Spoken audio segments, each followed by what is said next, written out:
12 siswa SD Negeri 1 Durian Payung, Lampung mengalami keracunan usai mengkonsumsi jajanan kemasan di kantin sekolah.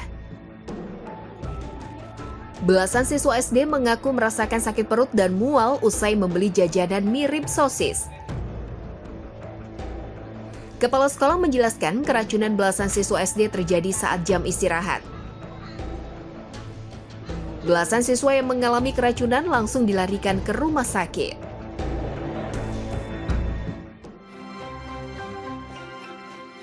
Assalamualaikum pemirsa, apa kabar Anda? Semoga sehat selalu ya. Sebelum kita mulai aktivitas hari ini, kita update dulu seputar informasi menarik agar pagi Anda lebih berisi. Bersama saya Doni Permana, inilah Cakrawala selengkapnya.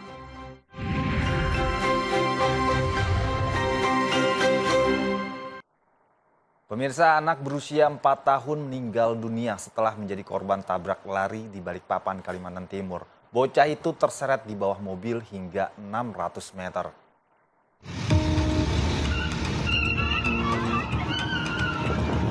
Di jalanan ramai Simpang MT Haryono, Balikpapan Selatan ini, tiba-tiba sebuah mobil berwarna putih melaju dengan kecepatan tinggi. Mobil memutar arah dan menabrak sepeda motor yang tengah dikendarai satu keluarga yang terdiri dari bapak, ibu, dan anak berusia 4 tahun.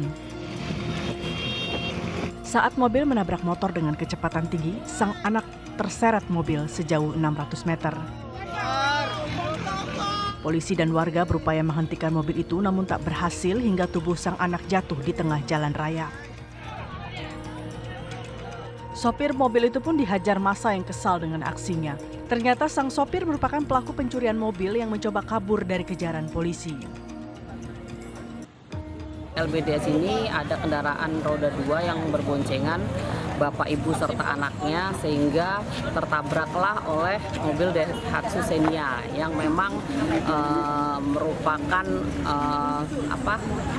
diduga adalah curanmor karena memang dilakukan pembuntutan oleh pihak Reskrim Polresta Balikpapan. Kemudian mereka Daihatsu Xenia ini langsung tekuk kanan sehingga mengenai kendaraan roda 2 tadi yang berboncengan. Untuk korban sendiri ini ada 2 orang, yang satu yang luka ringan, kemudian yang anak kecil ini umur 4 tahun, dia terseret sejauh 600 meter masuk ke bawah kolongnya mobil Xenia ini. Sehingga memang dinyatakan kritis pada saat itu dan tadi malam dinyatakan meninggal dunia. Korban yang berusia 4 tahun sebelumnya sempat dibawa ke rumah sakit Siloam, namun akibat luka berat yang dideritanya, ia pun menghembuskan nafasnya Selasa malam. Pelaku kini telah diamankan di rumah tahanan Polresta Balikpapan. Upaya jemput paksa Ibda Rudi Soik di rumahnya yang dilakukan Polda NTT gagal setelah keluarga menolak upaya tersebut. Ibda Rudi Soik disanksi pemberhentian tidak dengan hormat atau PTDH saat membongkar dugaan adanya mafia BBM bersubsidi di NTT. Bagi rakyat bersuara, Pak. Kekuasaan tidak lebih dari hanya satu Tuhan. Kekuasaan hanya Tuhan yang bisa mengambil. Penjahat apa sih? Saya tanya, kecuali dia cuma membunuh orang. Keluarga Ibda Rudi Soik menolak upaya penjemputan paksa yang dilakukan 9 anggota Provos Polda NTT. Berselingkuh! Kejahatan pada dasar. Tidak ada pembuktian transparan. Buktikan semua dengan transparan. Biar keadilan itu ada. Keluarga menuding apa yang dilakukan pihak Polda NTT sudah sangat berlebihan, memperlakukan Ibda Rudi Soik sebagai seorang penjahat kelas kakap. Padahal hanyalah pelanggaran disiplin 2 hari meninggalkan tugas dan putusannya harus menjalani 14 hari di penempatan tempat khusus. Ibda Rudi Soik, anggota Polda NTT, telah di PTDH setelah membongkar dugaan adanya mafia BBM bersubsidi di NTT. Yang bersangkutan juga dinyatakan melakukan sejumlah pelanggaran disiplin dan kode etik, dan saat ini yang bersangkutan menyatakan banding atas putusan PTDH dirinya. Kita ke berita lain pemirsa, Presiden Prabowo Subianto melantik sejumlah figur untuk menjadi utusan khusus Presiden di Istana Negara Jakarta. Publik figur yang dilantik adalah Raffi Ahmad, Yovie Widianto, dan Miftah Maulana Habibur Rahman atau Gus Miftah. Presiden Prabowo Subianto resmi melantik 7 tokoh sebagai utusan khusus Presiden di Istana Negara, Jakarta Selasa pagi. Dalam pelantikan tersebut, Prabowo menunjuk beberapa figur terkenal, termasuk Raffi Ahmad, Yovie Widianto, dan Miftah Maulana Habibur Rahman atau Gus Miftah. Raffi Ahmad yang dijuluki Sultan Andara diangkat sebagai utusan khusus Presiden bidang pembinaan generasi muda dan pekerja seni. Sedangkan Yovie Widianto dilantik sebagai staf khusus Presiden bidang ekonomi kreatif. Sementara Gus Miftah ditugaskan sebagai utusan khusus Presiden bidang kerukunan beragama dan pembinaan sarana keagamaan. Kepada Bapak Presiden Republik Indonesia, Bapak Prabowo Subianto, atas kepercayaannya melantik saya menjadi utusan khusus Presiden dalam bidang pembinaan generasi muda dan juga pekerja seni. Alhamdulillah ini menjadi di mana saya bisa memiliki kesempatan untuk mengabdikan diri saya kepada tanah air tercinta. Mudah-mudahan apa yang saya lakukan di sini, saya bisa bekerja maksimal untuk membantu, meringankan, dan mengakselerasi apa yang sudah diarahkan oleh Bapak Presiden, Bapak Prabowo Subianto, agar bisa terpenetrasi dengan baik. Alhamdulillah hari ini saya dilantik dan dipercaya oleh Bapak Presiden untuk menjadi staf khusus bidang ekonomi kreatif, staf khusus Presiden bidang ekonomi kreatif. Tentunya ini tidak terlalu jauh dari bidang yang saya geluti selama 40 tahun. Dengan pelantikan ini, para utusan khusus Presiden akan mendukung tugas-tugas Presiden dalam berbagai bidang yang tidak tercakup dalam struktur kementerian maupun instansi pemerintah lainnya, sehingga dapat memperlancar pelaksanaan tugas Presiden.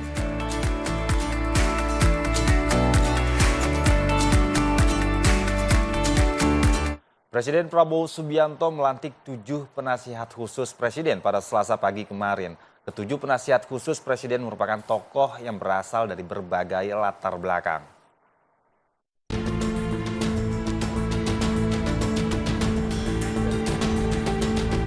Bertempat di Istana Negara, Presiden Prabowo Subianto melantik sejumlah tokoh untuk menjadi penasehat khusus Presiden, utusan khusus Presiden, dan kepala badan. Pelantikan mereka disaksikan para pimpinan lembaga.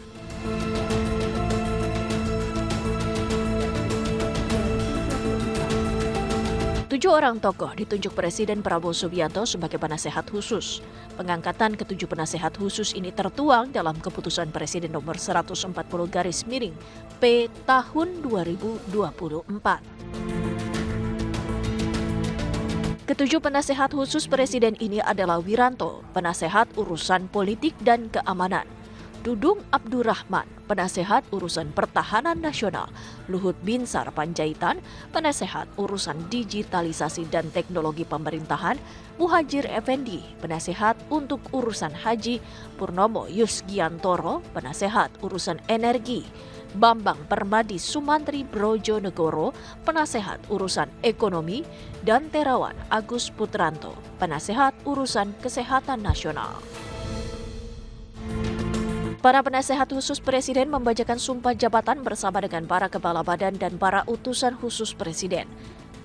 Setelah pembacaan sumpah jabatan, mereka pun menandatangani berkas pengangkatan di hadapan Presiden Prabowo. Usai pelantikan, mantan Menko PMN Muhajir Effendi menyatakan kabar mengenai penunjukannya sebagai penasehat khusus Presiden baru ia terima Selasa pagi.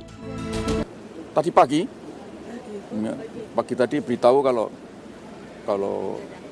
dadaan lah.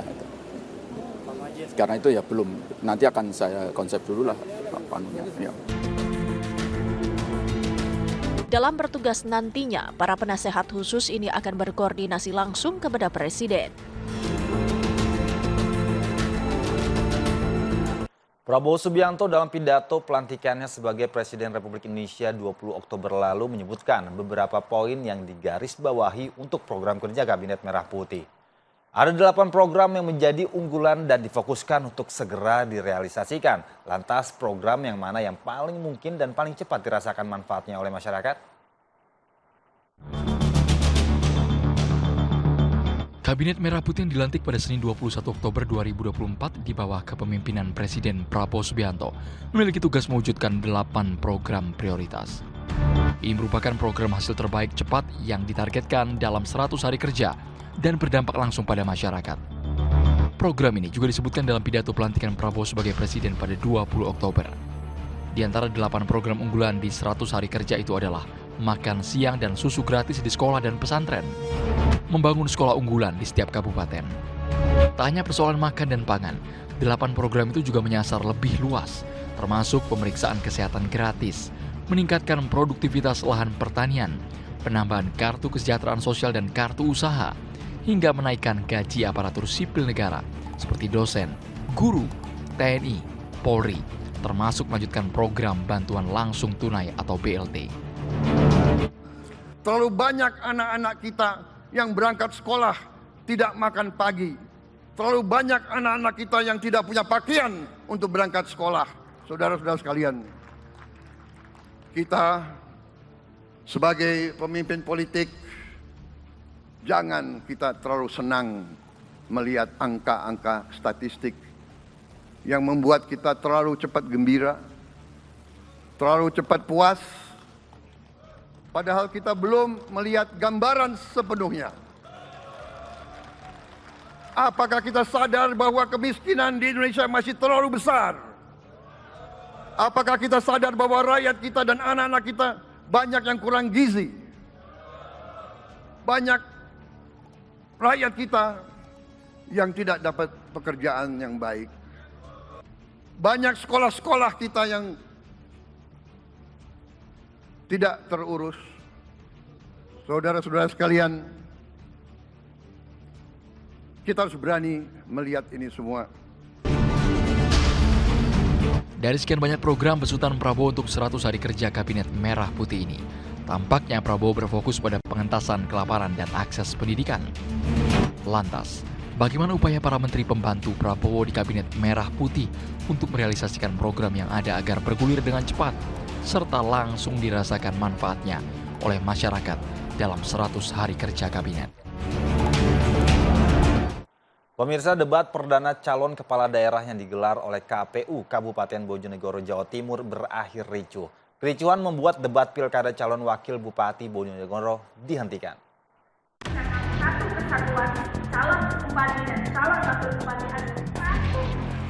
Debat perdana calon kepala daerah yang digelar oleh KPU Kabupaten Bojonegoro, Jawa Timur diwarnai kericuhan. Kericuhan bermula saat calon wakil bupati nomor 1 meminta pasangannya, calon bupati Teguh Haryono, untuk menemaninya saat bicara di podium. Melihat hal ini, Nurul Aziza, Cawagup nomor 2 pasangan Cagup Setio Hartono memprotes.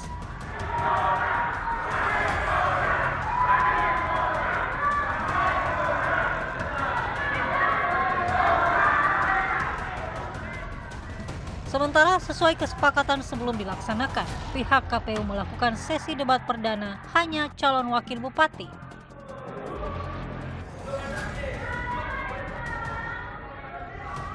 Jadi keputusan dari KPU Kabupaten Bojonegoro bahwa ini adalah debat wakil bupati.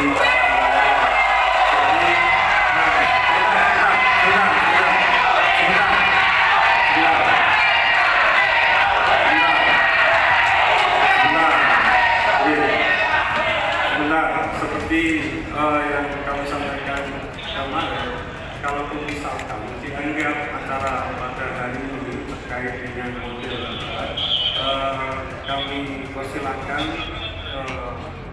berkoordinasi dengan lembaga terkait dengan adanya model debat yang kami laksanakan. Karena situasi belum memungkinkan untuk dilaksanakannya acara ini, kami mohon kedua pasangan calon untuk berunding dulu waktu.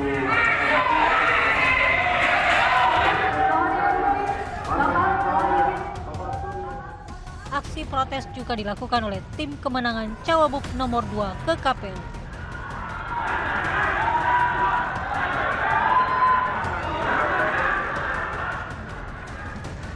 Kericuhan tersebut akhirnya membuat debat pilkada calon wakil bupati Bojonegoro dihentikan. kiranya model yang kami buat ini adalah representatif dari penyampaian visi misi dari pasangan calon yang terdiri dari debat pertama wakil bupati, debat kedua bupati, dan debat ketiga pasangan calon bupati. Yang itu adalah rangkaian dari fasilitasi kami kepada pasangan calon untuk menyampaikan visi-visinya.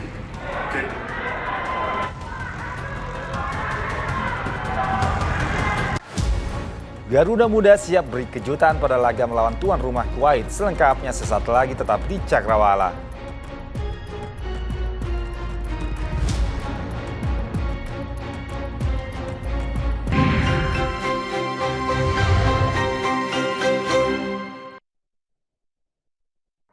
Terima kasih pemirsa, Anda masih setia menyaksikan Cakrawala bersama saya Doni Permana. Polisi menetapkan seorang pria sebagai tersangka setelah terbukti melakukan penistaan agama di Kota Medan yang disiarkan secara langsung melalui akun media sosial. Apalah kau di gua itu? Ya mudah-mudahan pulang bertapa kau jadi nabi. Rudi Simamora, pria yang tinggal di Jalan Medan Binjai kilometer 13, Kecamatan Sunggal, Kabupaten Deli Serdang, Sumatera Utara, ditetapkan sebagai tersangka dugaan penistaan agama. Pelaku ditetapkan sebagai tersangka setelah polisi mengamankan dan melakukan sejumlah pemeriksaan. Motifnya apa, Pak, dari hasil pemeriksaan, Pak? Nah, kadang-kadang ini kalau ditanya motif pasti nggak nyambung dia, iya kan? Maka ya ini iseng-iseng nggak jelas. Tapi tidak ada motif. Ini yang paling penting kita jaga. Tidak ada motif pun kemudian ingin membenturkan ke ini enggak. Dia memang ya mungkin agak konslet lah itu Ya, diteliti haidnya, astagfirullah ya Allah, ini keji banget. Sebelumnya di media sosial ini telah viral Rudi Simamora melakukan penghinaan agama yang disiarkan secara langsung di media sosial. Di depan Dr. Muhammad Sallallahu Alaihi Wasallam.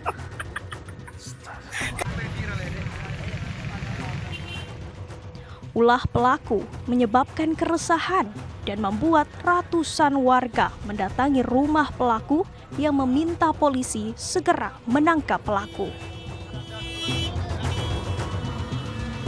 Sementara itu pemirsa, polisi Gadungan memakai pangkat Ajun Komisaris Polisi ditangkap jajaran Subdit Jatanras Direktorat Reserse Kriminal Umum Polda Metro Jaya. Dari hasil pemeriksaan, pria berusia 31 tahun itu sudah mencuri 8 sepeda motor di lokasi yang berbeda.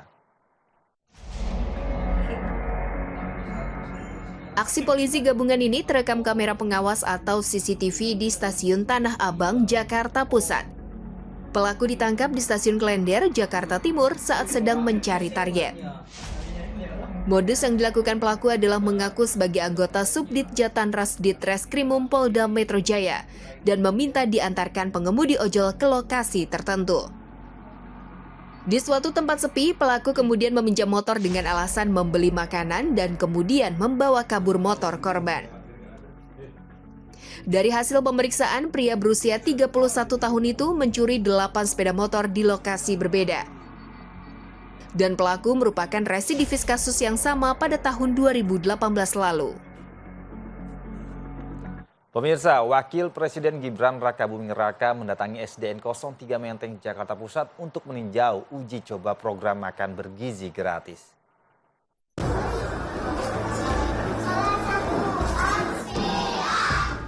Wakil Presiden Gibran Rakabuming Raka didampingi PJ Gubernur Jakarta Teguh Setiabudi dan Wali Kota Jakarta Pusat Dani Sukma datang ke SDN 03 Menteng untuk meninjau uji coba program makan bergizi gratis pada Selasa siang. Gibran mengunjungi ruang kelas dan menyapa siswa-siswi yang sedang melakukan proses belajar mengajar. Gibran juga membagikan buku untuk para siswa. Gibran dibantu jajaran Pemprov Jakarta membagikan satu persatu kotak makanan kepada para siswa. Sebanyak 500 porsi disiapkan dengan harga Rp23.000 per porsi.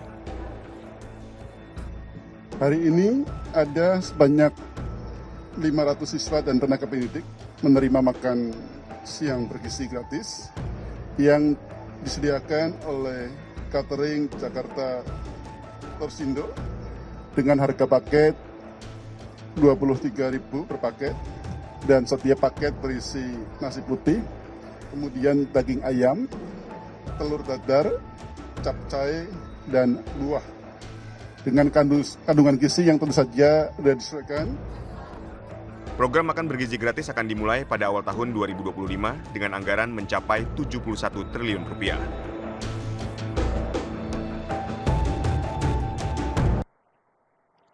Kita beralih ke berita lainnya pemirsa, pemeran film porno berjudul Keramat Tunggak, Francisca Chandra Novitasari atau Siskae, dinyatakan bersalah melakukan tindak pidana pornografi oleh Pengadilan Negeri Jakarta Selatan.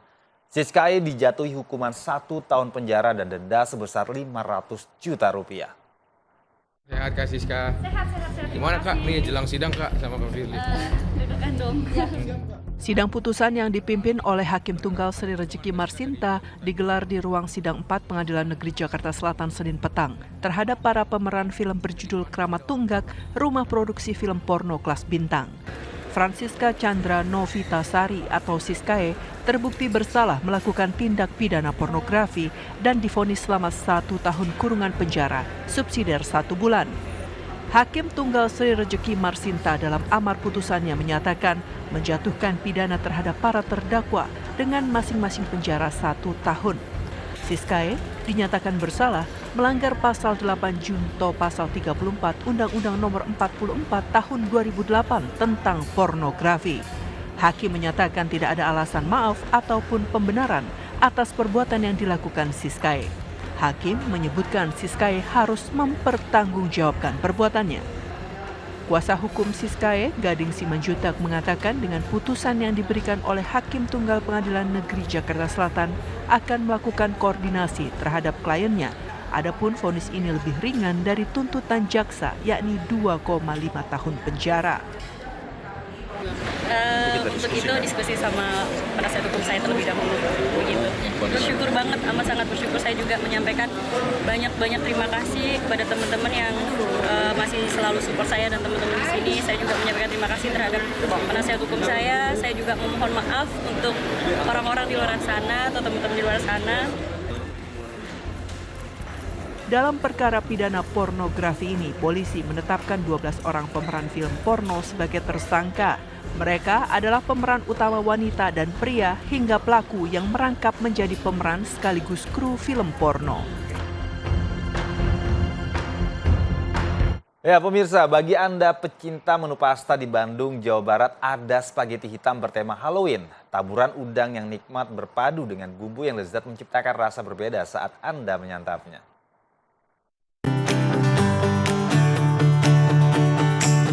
Menu pasta yang paling populer adalah spaghetti. Tapi bagaimana kalau spaghetti hitam? Bertema Halloween, chef di resto wilayah Dago Atas Kota Bandung meracik menu bernama Underworld Prawn Spaghetti. Spaghetti yang tidak biasa ini berwarna hitam. Dimasak dengan bumbu-bumbu dan udang melimpah membuat masakan yang satu ini menggugah selera. Lihat saja tampilannya. Nah, yang unik karena bertema Halloween, garnish atau pelengkap menu ini dibikin seram. Buah tomat cherry yang disulap menjadi bola mata. Duh, ngeri-ngeri sedap nih menyantapnya. Karena mungkin ini lagi ada tema Halloween, jadi ada tambahan dekorasi kayak mata, terus juga udangnya juga fresh. Bandung memang gudangnya kreativitas. Untuk menarik pengunjung, resto-resto di kota Bandung berlomba-lomba menawarkan sensasi kuliner bertema Halloween. Selain spaghetti hitam, ada beberapa menu lainnya, di antaranya The Mummy Banana, Zombie Puding Karamel, dan minuman segar Bloody Halloween Berry. Idenya sebenarnya lebih ke arah tema Halloween yang lebih ke hitam, merah gitu. Itu kita coba aplikasikan di dalam makanan tersebut. Bagi Anda pemburu kuliner, khususnya makanan enak dan unik, tidak ada salahnya mencicipi hidangan tema Halloween yang nikmat ini. Pemirsa, tim nasional Indonesia U17 akan menjalani kualifikasi Piala Asia U17 Rabu malam. Setelah lama mempersiapkan diri, Garuda Junior akan mengejutkan tuan rumah Kuwait. Berita ini sekaligus menutup perjumpaan kita pagi ini. Saya Doni Permana pamit undur diri. Tetap semangat dan wassalamualaikum.